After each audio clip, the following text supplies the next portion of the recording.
So I was listening to Breakfast Club. I listen to that every morning.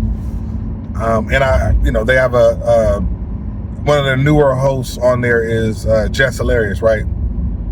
Funny comedian out of Baltimore, I believe. And we've seen her like on Nick Cannon's Wild 'N Out show, and yeah, she be on social media. She do her thing. And naturally, people are gonna have different opinions on marriage and different things and value. But she does this thing on there called, like, it's a like a small, I can't think of the term, the good term to use, but she does like a small segment on the Breakfast Club. It might be weekly, I think it is, but it's a small segment called Jess Fix My Mess, where basically people call in and they got issues going on in life. They want her opinion on them and see if she can bring insight into the issue, right? Cool. So I'm listening to that one day, and basically somebody called in and they said, listen, this woman called in. She said, listen, I represent 75% of the household income. I'm the only one working generally because my husband can't keep a job, basically. So for whatever reason, we don't know the full story, obviously. She don't have enough time to tell us every little thing, but whatever it is, this man do not keep a job. And I'm listening to it, and basically Jess was like, listen, you guys have a bunch of kids, and I believe she's either pregnant or just had one. So she's like, listen, y'all got to stop having kids. That's one thing, because you're bringing more people into the world that you can't sustain. Facts. It's facts, right? But and then the other thing that she talked about on there was, she said, hey, if this man ain't holding up his end of the bargain, it might be time to let him go. I know y'all been married for X amount of years, and and the woman was basically like, listen, she was trying to speak positivity and all that because she loves him. So she's trying to say something nice about him or whatever, whatever she can, because she probably feels guilty, but she just wanted she wanted another opinion. And so, Jess gave her the opinion, and was basically, as it all came down to it, Jess was like, listen, you might have to, do it moving, basically is what you told her. And I started thinking about it, and I was like, that is a fear that we have as men. You know what I mean? That's a fear that we have, that if something happens and we fall on hard times, that we no longer have a marriage, and I think in his situation, I'm pretty sure she's tried and struggled with him, and for some reason he can't keep a job. I don't know exactly what it is. If he's looking for the wrong job, we don't know. We don't know exactly what it is. If it was a health issue, she would have probably said that. I don't think she would have called in about it. But I think it was just it's something. It's either what he's picking or what he's doing. You know what I mean? And jobs are hard to come by these days. So he's in between jobs right now, and he's not able to put in financially. The woman cried. The woman ended up crying because that's how much pain she's going through because of it. So there's a few things, right? Our end of the bargain as men, and just one of the true functioning household head of household members, right? We set our certain foundation of what we're supposed to do. So if you guys get married and you guys are married under the assumption that you guys both work, then that's what you guys are supposed to be doing. If that changes, it's because you guys came up with that, you guys made that decision, and decided you was going to do that. Whatever. You guys decided one person wasn't going to work, or one person, it's a decision you guys made. In her scenario, they never made that decision. She just didn't And he just couldn't keep a job. And that kind of scared me, because now it's like, what if I could just get dealt a bad hand? What happens if I just get dealt a bad hand? You know what I'm saying? Like, what happens? I don't know this man's struggle. I have no idea what's going on. I couldn't tell you. She sounded sincere. She didn't sound, like no city girl or nothing. She sounded like a woman that's trying to work with her husband, and she's frustrated. She's at her wit's end. You know what I mean?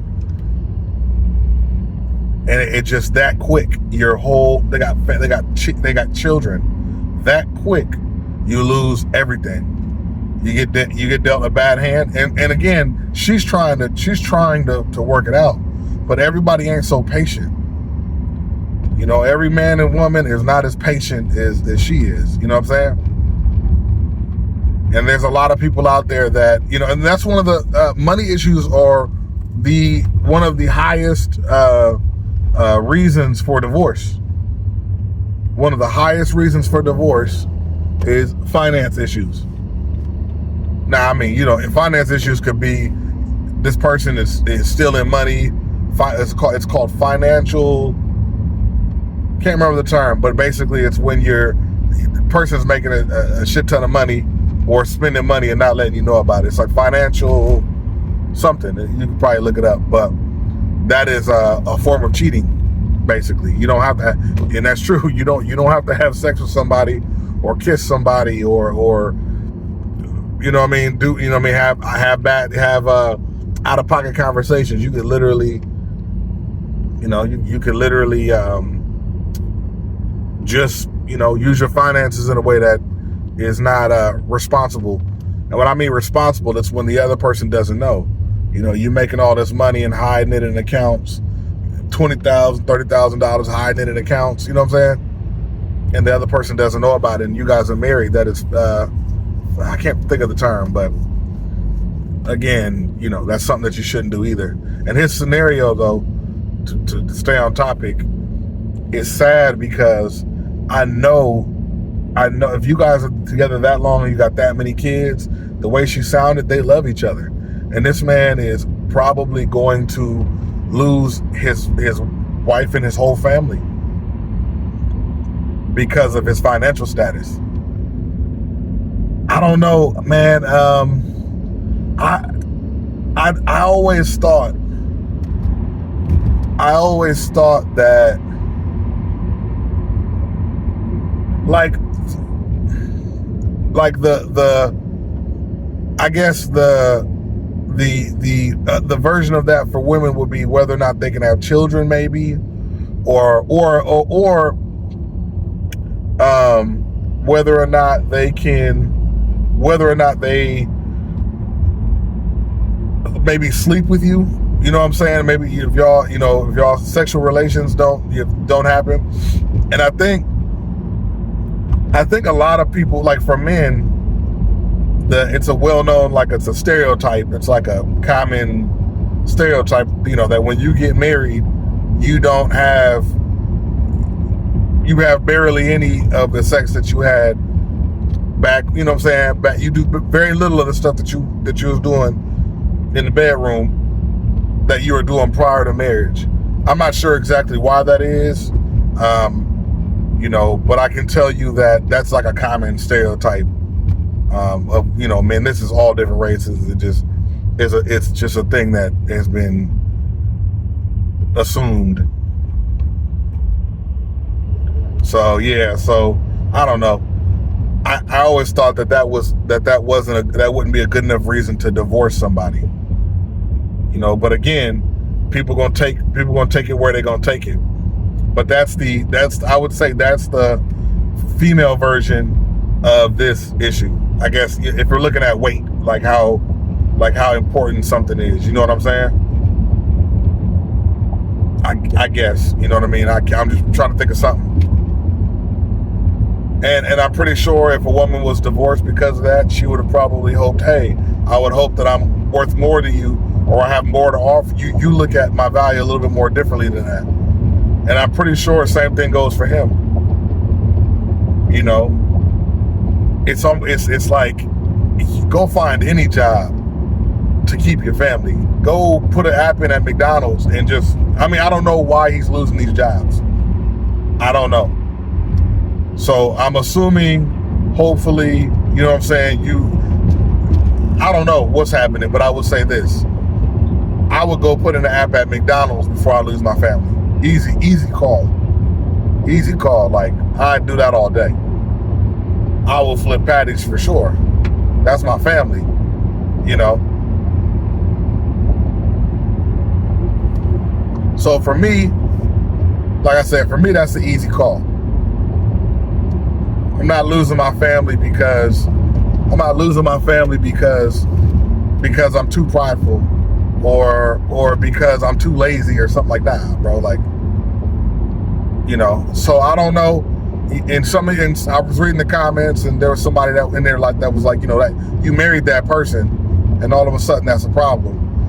People be changing, man. People be changing. So it's like, I don't think that was something. I don't think that was something that, you know what I mean? My bad, y'all. We got somebody drive. We got a YN driving the Altima right now in front of me, so I'm on my P's and Q's. But people change. People change. I mean, that's what happens over time. That's the one constant is change. So I don't know, man.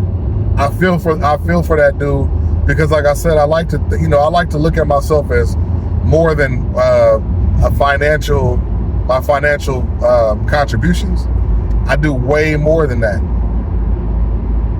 But men are taught to value women off of a nurture. You know, there's a few things that men are taught to value women on, and there's a few things women are taught to value men on, and one of them is financial contributions, like how much money you make. Or, I'm sorry, can you be? It's like, sorry, sir, can you contribute? Can you build the table? You know what I'm saying? And it's up to us as men to find, you know, women that, you know, we feel value us, you know what I'm saying? And it's also up to us to make sure that we know, you know, that we value ourselves. But I wanted to throw that out there and just let y'all know, man, that your ability to contribute to a household, fellas, is the vein that brings the blood through the family. You know what I mean? It's if you can't contribute, you know, then there's a possibility that you lose everything you built. I'm not sure where love fits into that. I don't know. I like to think love is bigger than that. I don't know. I guess it's for certain people that's the case. I don't know, man. But I'm not. If I love you,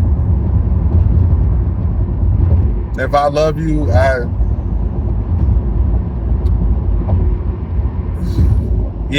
tough, man. There is an issue with the content of that man's character, though, if he's not keeping jobs. You know what I mean?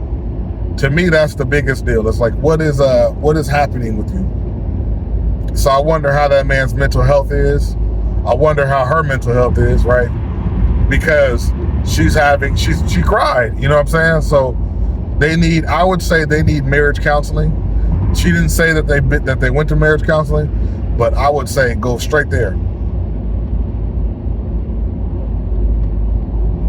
Go straight there.